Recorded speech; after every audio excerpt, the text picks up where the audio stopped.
selamat datang. Untuk kali ini saya akan ditemani oleh Kak Bayu. Kak Bayu, Halo. boleh ceritakan nggak profesinya saat ini sebagai apa sih? Oke, saya Bayu sebagai Network Engineer. Jadi untuk kali ini kita akan membahas mengenai endpoint. Nah, Endpoint, endpoint ya, endpoint security. Kalau di bahasa Indonesia kan, endpoint itu artinya titik akhir. Yes. Tapi meskipun apa ya istilahnya di bahasa Indonesianya dia kayak judul film, aslinya tuh endpoint security itu apa sih, Mas?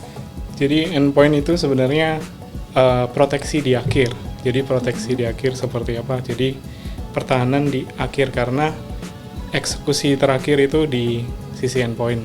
Maksudnya membuka situs itu berada di sisi endpoint, di sisi perangkat notebook, PC, nah seperti itu. Jadi itu yang dimaksud endpoint. Jadi PC atau laptop itu endpoint. Nah, udah sampai. Oh gitu aja. Fungsinya endpoint itu apa, Mas? Nah, kalau endpoint ditambah dengan security, artinya kan mengamankan dari sisi laptop ataupun PC. Mengamankan dari sisi apa? Mengamankan dari sisi proteksi terhadap virus. Seperti itu. Supaya data kita tidak di-encrypt, supaya data kita tidak hilang atau dicuri orang, seperti itu. Dia punya fungsi yang berbeda dengan antivirus ataupun firewall berarti, meskipun sama-sama memproteksi. Dia fungsinya sama dengan antivirus, sama-sama. Bisa dikatakan antivirus itu adalah endpoint security. Oh gitu. Nama lainnya. Nama lainnya. Nah, beda dengan firewall. Firewall itu lebih ke arah ketika kita dalam suatu jaringan yang besar, misalnya di dalam kantor seperti itu. Kan di dalam kantor nggak cuma satu atau lebih orang kan pasti seperti itu. Gitu. Endpoint itu bisa dipasang tadi katanya di laptop, notebook, handphone bisa juga. Bisa juga. Perangkat IoT bisa nggak, Mas? Oh enggak, IoT itu lebih ke arah memanfaatkan internet dengan sebaiknya kalau menurut gue. Oh gitu. Iya. Jadi dia nggak bisa dipasangin endpoint gitu ya? Nah, endpoint itu lebih ke arah laptop, notebook, mobile. Yang smart, pokoknya. Ya, yang smart. smartphone seperti itu. Oke. Nah, terus kalau endpoint ini dia punya peran penting nggak, Mas, untuk pencegahan kayak pencurian data dan lain sebagainya gitu? Dan seberapa penting sih sebenarnya endpoint itu untuk dipasang di perangkat-perangkat smart kita? Menurut saya sangat penting karena ketika kita tidak berada di dalam naungan si firewall, berarti kita perlu proteksi tambahan. Meskipun dari sisi operating system itu sudah ada firewall ataupun antivirus bawaan.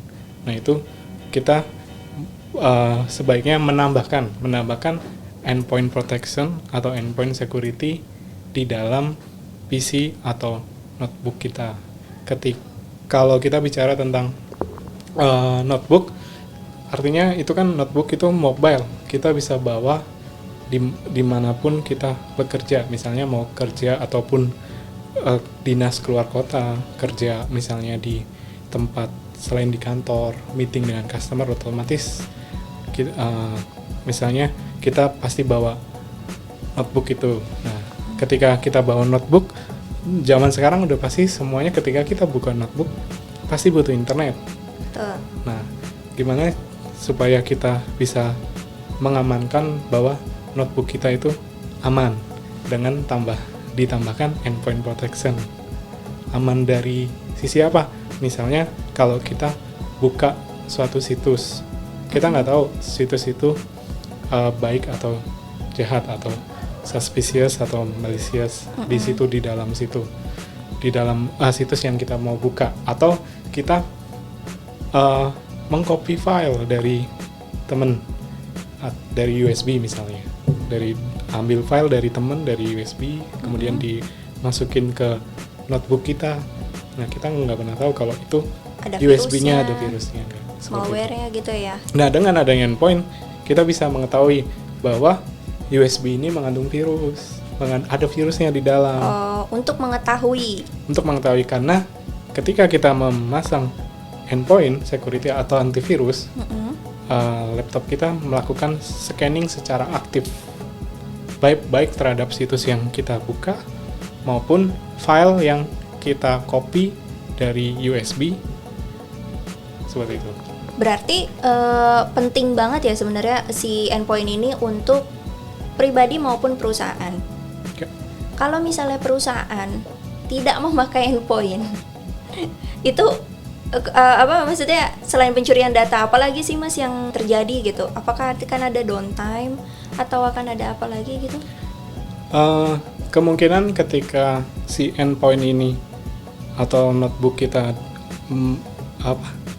terserang suatu virus, nah berarti data kita akan di-encrypt.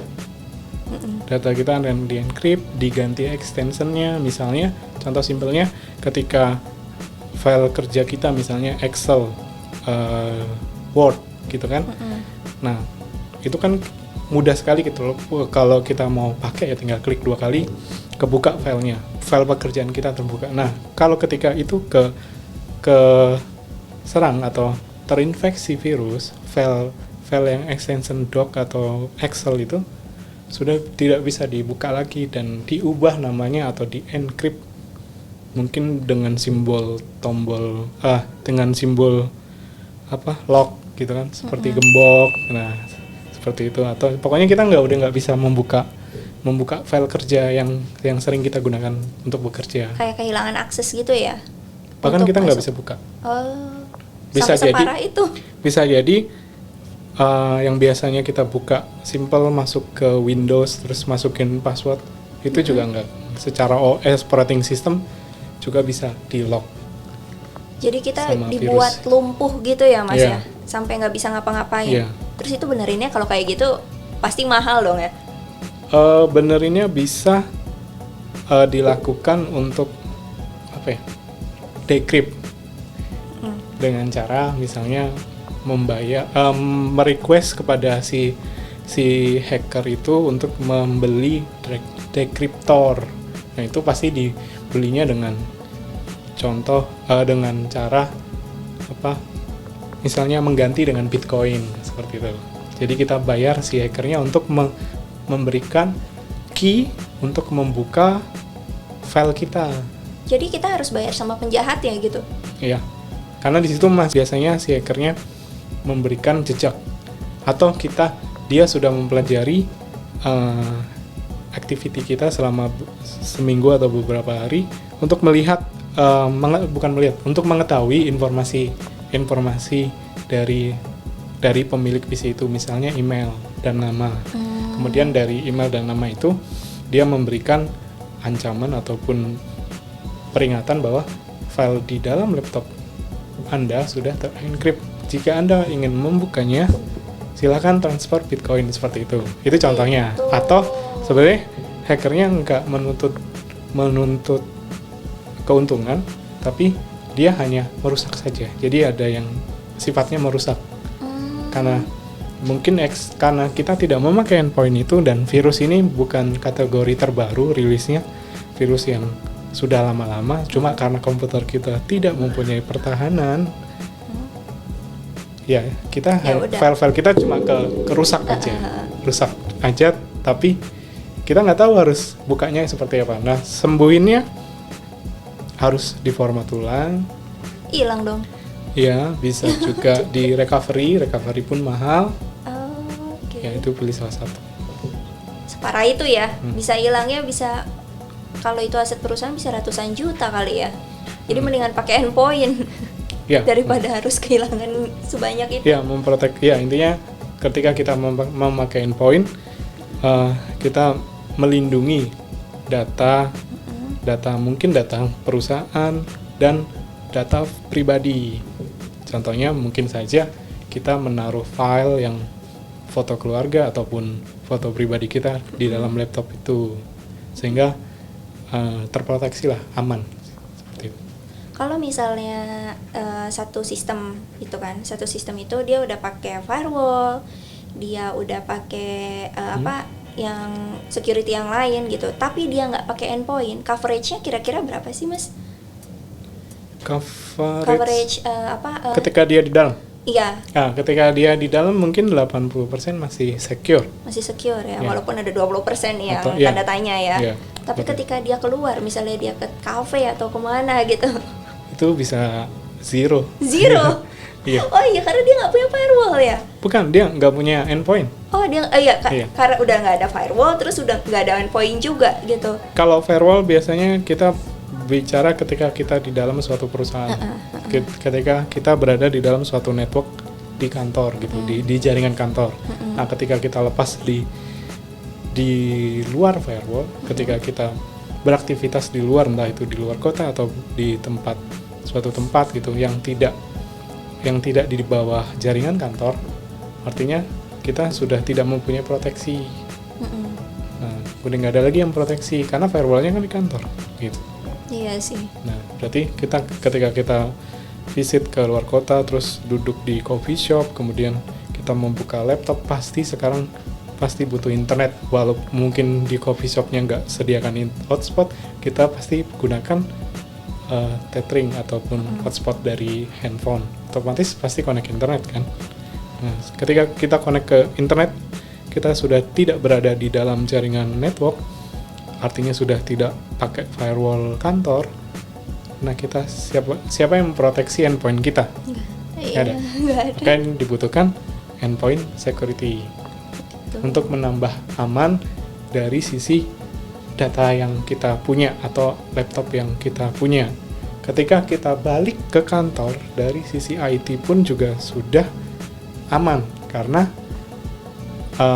laptop yang sudah dibawa teman-teman staff ataupun sales ke keluar kota ataupun ke tempat nongkrong, kemudian atau dibawa ke rumah, terus setelah itu dia besoknya balik ke kantor beraktivitas menggunakan fasilitas yang diberikan kantor, misalnya wifi atau menggunakan kabel network gitu kan, itu dari sisi IT-nya juga merasa aman karena sudah pasti dia aman karena sudah diinstal endpoint security seperti itu.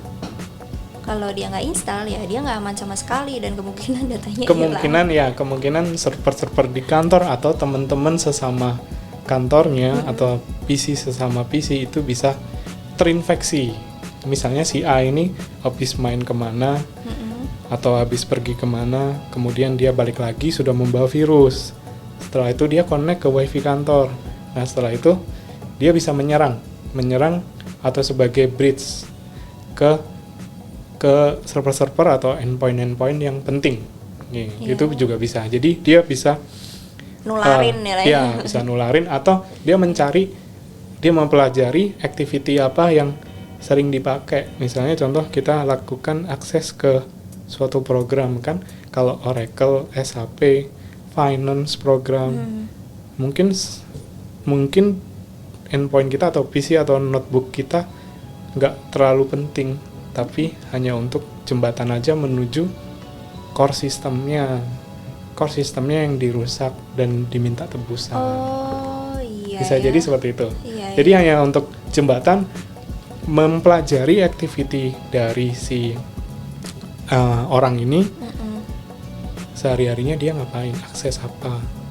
Oh, ini kayaknya daripada saya encrypt file-filenya dia, mendingan saya encrypt sistemnya dia yang mahal. Tapi komputer kita nggak terlalu bahaya. Emang kenapa? Ya, kecuali kalau kita kayak public figure. Oh iya, kita siapa? Ya, kalau misalnya kita public figure mungkin itu bermanfaat kan. Tapi kalau kita hanya staff biasa dan dia akan pelajari data kita dari pasti kadang kita simpan CV itu di dalam notebook, ya kan? Nah, kemudian dia pelajari, oh profesinya apa? Oh finance, oke. Kalau finance berarti kita jangan dihack langsung, jangan dirusakin langsung. Kita tunggu pelajari 1-3 bulan. Oh ternyata dia sering akses finance program. Nah, program finance-nya di IP berapa? IP sekian. Nah, dia akan mencari tahu dan merecord activity si A ini, baik dari sisi login maupun aksesnya, untuk si hacker ini melakukan infeksi ke tujuan. Ya, ketika dia udah masuk ke tujuan yaitu server finance, dia encrypt semuanya. Laptop dia tidak ada gunanya ketika dia sudah mendapatkan server finance atau server programnya, karena itu lebih bernilai. Di situ mungkin saja di server finance ada record transaksi, record pembayaran yang nggak bisa diinget-inget. Susah sekali kalau kita harus mengingat record 3 tahun yang lalu. Iya, benar-benar. Ya, seperti itu sih. Jadi iLogo ini menjual endpoint security kah untuk saat ini? Di iLogo menjual endpoint security dari sisi license-nya, kemudian instalasinya dan maintenance-nya. Itu sebagai service yang bisa diberikan iLogo ke customer seperti itu.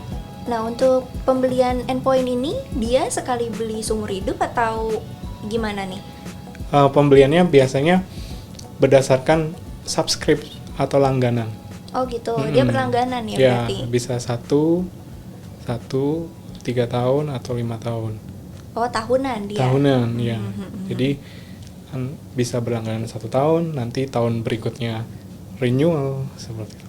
Ini skalanya beda-beda ya, antara small business, mungkin medium, SMB, atau enterprise gitu.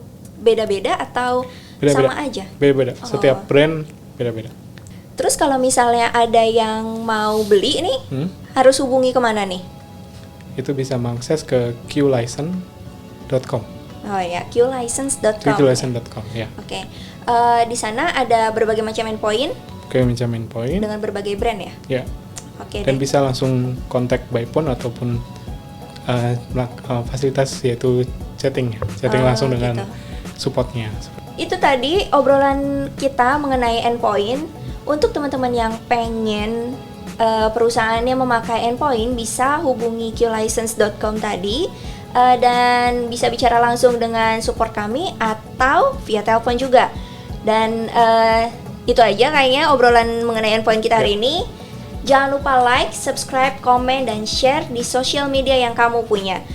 Sampai jumpa di podcast selanjutnya. Dadah!